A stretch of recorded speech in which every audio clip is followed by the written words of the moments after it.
ধন্যবাদ আপনাদেরকে। আজকে আমরা গাজীপুর আমাদের যে কোর্ট, এই কোর্টে আমাদের সকল নেতাকর্মী এবং আমাদের বারের সভাপতি, সাধারণ সম্পাদক সহ সকল আমাদের অ্যাডভোকেট বৃন্দর উপস্থিতিতে আমরা ওখান থেকে আমাদের যে ভারপ্রাপ্ত চেয়ারম্যান দলের জনাব তারেক রহমান সাহেবের যে ৩১ দফা, সেই ৩১ দফা বাস্তবায়ন করার জন্য আমরা এই কোর্ট প্রাঙ্গণ এবং এই অত্র এলাকার যে আপনার টাঙ্কির পাড় এই এলাকাতে আমরা এই ৩১ দফা প্রতিটি মানুষের হাতে, প্রতিটি আমাদের রিক্সাওয়ালা বাইদের থেকে শুরু করে এবং পথের শ্রমিক, ব্যবসায়ী, দোকানদার এবং যারা আছে সকলের হাতে আমরা পৌঁছে দিয়ে এইমাত্র এই জায়গায় আমরা অবস্থান করছি।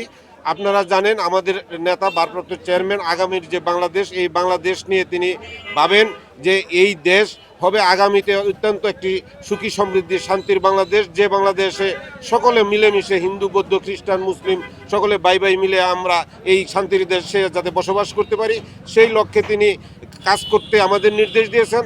আমরা সেই লক্ষ্যে ৩১ দফা প্রতিটি ঘরে ঘরে পৌঁছে দিচ্ছি। আগামী বাংলাদেশ হবে ৩১ দফার ভিত্তিতে তারেক রহমানের বাংলাদেশ, খালেদা জিয়ার বাংলাদেশ। এই ধানের শীষের যে প্রতীক, এই প্রতীক সবসময় শান্তির প্রতীক ছিল, এখনও আছে, ভবিষ্যতেও থাকবে। আমরা এই ধানের শীষ প্রতীক নিয়ে আগামী যে জাতীয় নির্বাচন, এই নির্বাচনে গাজীপুর ২ আসন থেকে মনোনয়ন প্রত্যাশী। আমি মহানগর বিএনপির সভাপতি হিসাবে আমি এই প্রচারণা চালিয়ে যাচ্ছি। যদি দল আমাকে ধানের শীষ প্রতীক দেয় তাহলে আপনাদের সকলের সহযোগিতা চাই, দোয়া চাই এবং এই ৩১ দফা বাস্তবায়নের জন্য সংসদ থেকে শুরু করে সারা গাজীপুর এবং বাংলাদেশে কাজ করবো ইনশাল্লাহ।